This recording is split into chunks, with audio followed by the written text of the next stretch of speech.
Hello and welcome back to the Zak and Buzz Review. So today we are going to be doing a review of Damsel, aren't we, my lord?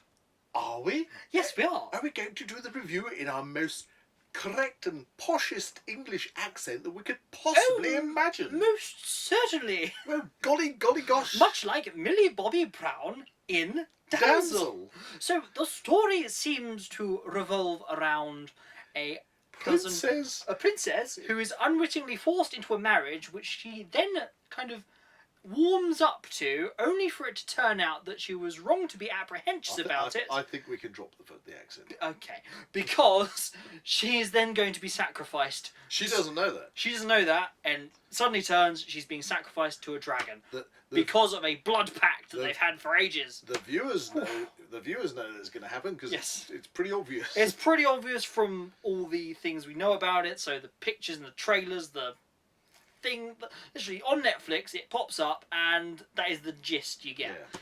Especially like the front image is her holding a sword in like a dragon slayer kind of way, looking rather dishevelled. Yes. But determined. She's Princess Elodie, which is quite funny because obviously in Stranger Things she's number 11 and she's called Elle for short, and in this one she's Elodie. That's got to be some kind of nod. So she's kind of Elle as well. Yeah, they refer to her as Elle. They do. The sister character. But it must have made it very easy for her on set. Oh, what's that guy who does Beowulf? Because he's the dad in this, isn't he? Yes. Oh, that's good. What's his name? I know him so well. And he always put you uses on the the spot. same voice. Yeah, exactly. I am to kill your monster. Yes, but in this case, he isn't. Oh, no, he's not. It will suddenly occur to you later on. It will do. Anyway. Ray Winston. There you go. Ray Winston, Boom. of course. Now, there's a lot of instances of this film of bits I did like, but then there's other instances where it's kind of like very predictable. Yeah. I kind of expected the twists to happen. I kind of think that because people like you and I, we watch so many movies, so many TV series. Really? I'm looking around right now and I can see at least 1,000. We actually work within the industry and film, on all these series. Like, But we love film. We love Red film. Dragon and stuff like that. Red Dragon? What am I saying? House of the Dragon. Anyway, the thing Red Dragon's up there. Red Dragon's up there. The thing is, that's possibly why we find things so predictable. Okay, that's an interesting angle. Maybe your standard viewer doesn't necessarily catch on so quick, but like where they're going, I can see what's coming.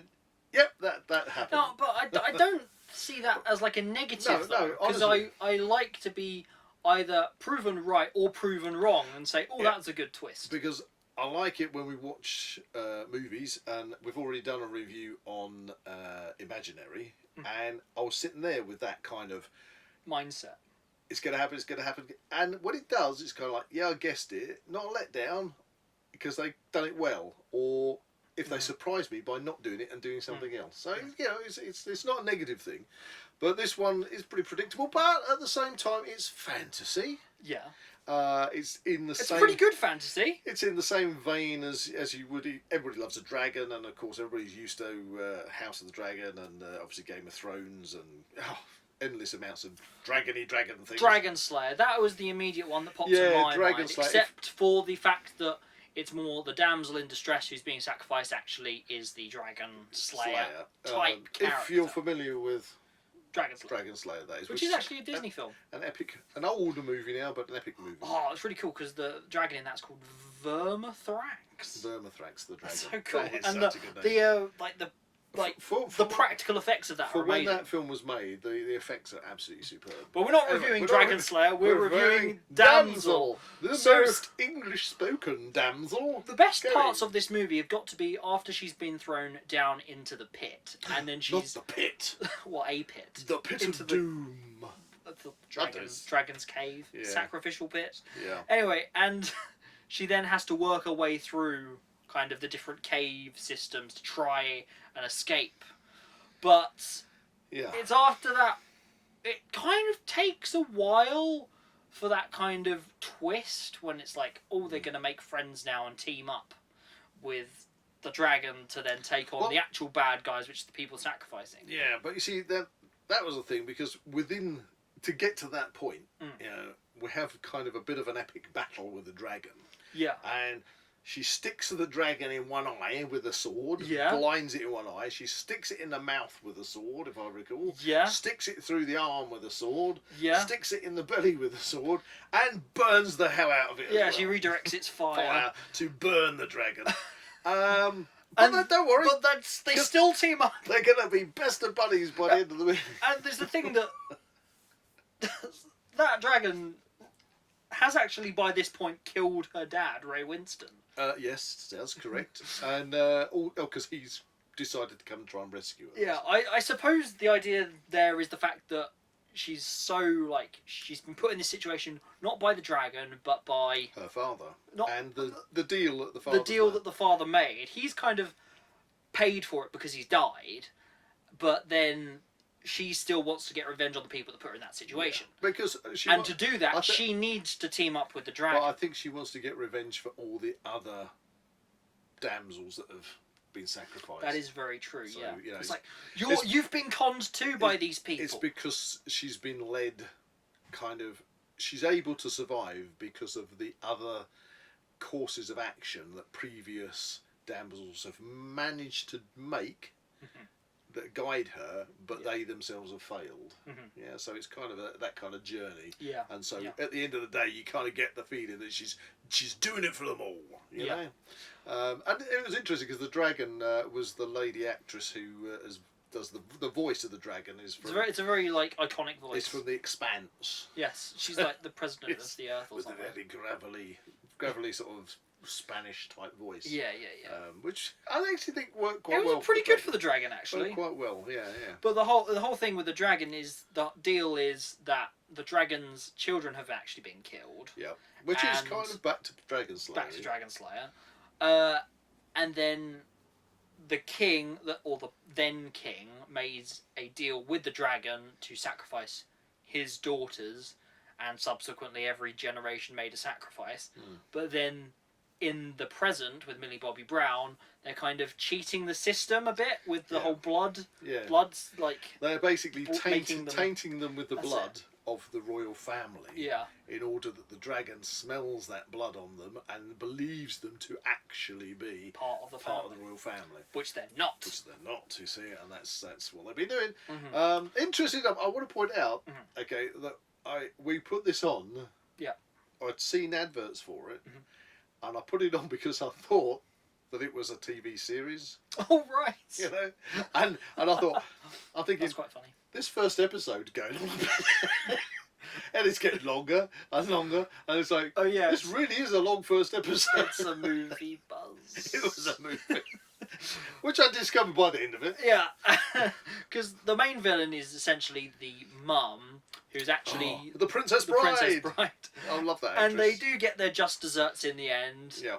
As it's like, oh, what are you going to do now? You've escaped, silly girl. And then it's like, by the way, I made friends with a dragon. See, I actually hadn't seen her in much at all since Princess Bride until she popped up on Blade Runner 2049. Yes. An excellent role in that. And then she's back playing, rather than a princess, playing a queen. She's the evil queen. And she does a great role. Yeah, she does. And that's kind of where it ends.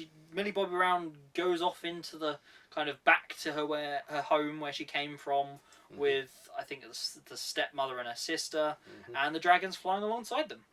They're at sea on a boat. Ship, should I say. Back home. When it comes to movies, we like to basically rate them from a scale of 1 being in the fantasy realm, like troll poop, or at the top of the scale, a whole dragon hoard of gold. Or we're talking Hobbit level. Yeah, I mean, we're talking Smaug, we're talking in a very English accent. Treasure hoard gold. We're saying treasure hoard. Yes, so we're on our treasure hoard scale from troll poo to gold. Would you rate Damsel? I love your rating systems. I don't know. Go and have some fun with it. I think, as fantasy movies go, fantasy movie is heavily CGI. Yep. Could it been improved with some more real, actual mountainous shots? Yes, I think so. Or could it have been better if it was entirely animated? That's also a question. It is what it is. It's a It is fantasy what it movie. is. It's a fantasy movie with a dragon, with a probably tried and tested style core storyline, really. Did I like it? Yes, I did. Did I think it was amazing? No. So I think it's got to be a moderate chest full of gold. A moderate chest. I'll go with a 6. Okay, I'd watch it again. 6. So I'm going to come in with a 6 as well. A 6. So yeah, a moderate chest full of treasure. Yeah. Maybe a few jewels in there. Yeah. Ooh. A goblet. Yes. A goblet or two. Exactly. Yes, that's quite good. You know. So there you go. There you have it. Does it have sequel potential? Well, the dragon's still around. Mm-hmm. Perhaps. I don't know where they go. I mean, they did Enola Holmes too, and she was pretty good in that.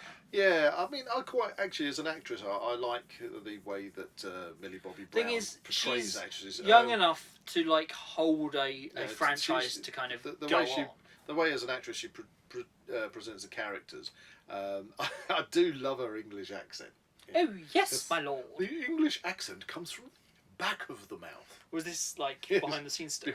It's I saw a little clip and she said that the English accent comes from the back of the mouth, whereas so I'm talking in an English accent. Australian accent comes from the middle of the mouth. So I'm talking in an Australian accent. Yeah, let's go for it. All right, let's chuck another prawn on the barbie. Prawns, and then dingoes, dongos, and then right? the American accent comes from the. So I'm talking from the front of the mouth. The front of the mouth. So gee whiz, guys. Wow, that is literally a terrible accent. Terrible accent. Anyway, you were better doing your Emperor of the Universe. So I am Emperor Shaddam the Fourth from June Part 2. We must played by Christopher Walken. Send in. I think we should definitely not send in assassins. Yeah, I think that was better. Yeah. Okay. Anyway, yeah, no, she's a great actress. I'd see a sequel. In Godzilla as well. Maybe instead of a dragon, they could go with something else, like a different monster. Yes, or they team up with the dragon. It's still there. Or what? You don't have Millie Bobby Brown in it. It's just another prequel. It's just another movie. Yeah. Of a different damsel. In a different adventure, maybe with trolls. In different distress. In different distress. Damsels in distress. It could be like. Well, there you go. Damsels. Yeah, he could have. Is that the plural? He could just have another damsel, but this time, it's ogres. And there we are. And there we go. So it could be a different damsel every time. Okay. I have no idea. If you enjoyed this video, please like and subscribe to this channel and comment below any suggestions of further reviews you'd like to see. If you haven't seen it, go watch it. Catch you in the next one.